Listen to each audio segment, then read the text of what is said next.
Okay, so we are back in Tavistock, slightly different weather conditions to last time, with my flat cap and my gilet on, body warmer. This time we've got a normal cap because we've got this beautiful yellow ball in the sky somewhere. There she is. And the scaffolding had an adaptation so that we could access the roof slightly easier than previous video. And what we've got now is a change to the roof of the Oriel window, bay window on the first floor. Here is the changes of this window.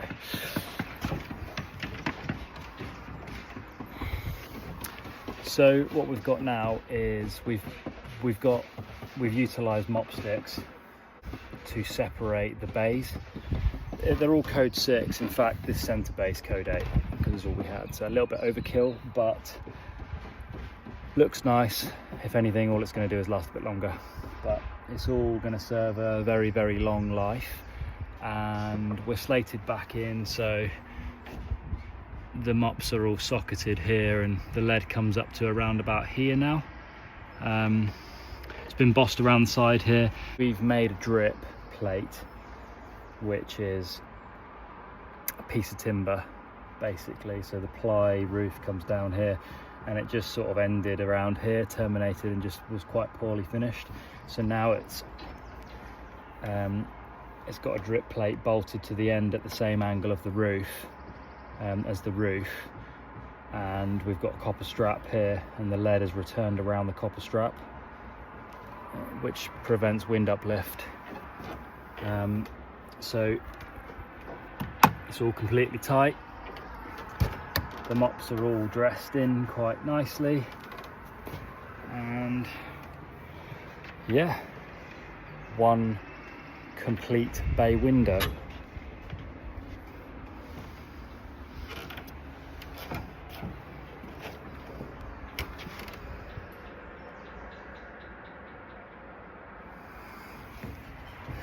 So I don't know if you can remember this situation here, but what it was previously was the slates finished around about here, approximately 2 inches, somewhere between 1 inch and 2 inches, 50mm, 25mm to 50mm away from the window frame. And then there was just a huge cavity filled with expanding foam, and then a plastic trim, if you can remember, like this, just fixed to the top of that with some solvent glue against the frame. Obviously it was leaking quite badly.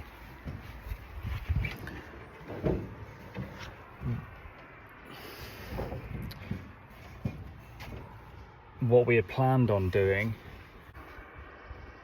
putting a lead gutter in there, like a secret gutter, which would have started around about here, recessed in to the depth of the batten, about 60-70mm, past the counter battens, and then across and behind the window frame.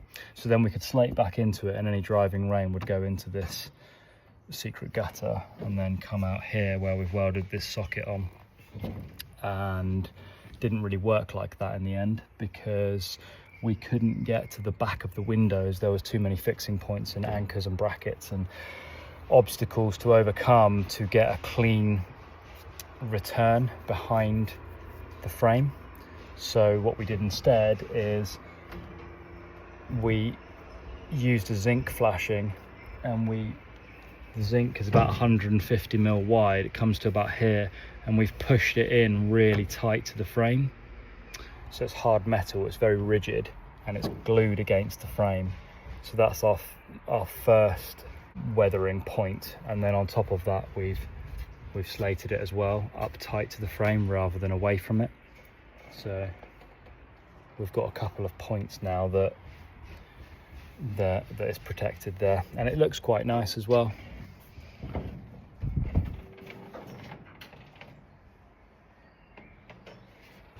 The zinc comes down here, and then this socket here is just to flash this corner in. So where the zinc terminates here, the lead returns up here and across here and down here and then underneath, and we've got this welded socket that goes over it so that anything that comes in and gets blown in all the way down has something to go on top of here and then drip off the side of the sill. So the last job that we did was rebuilt the underside of the Oriel, the inverted side. So just let me lay down.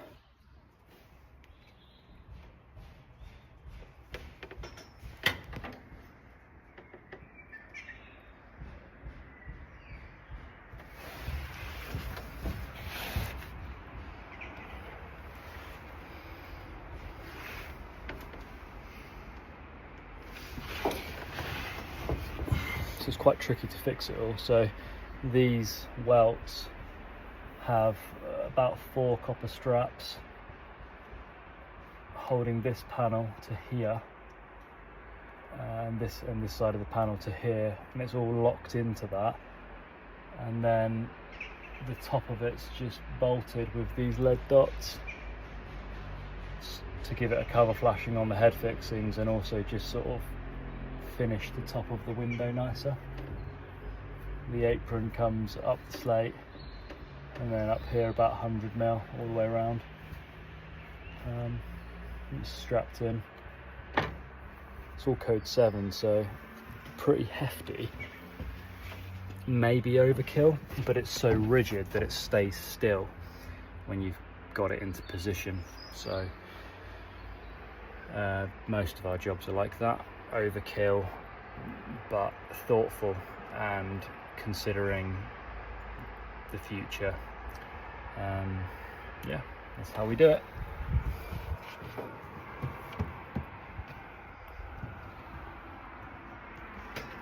Done, one side done.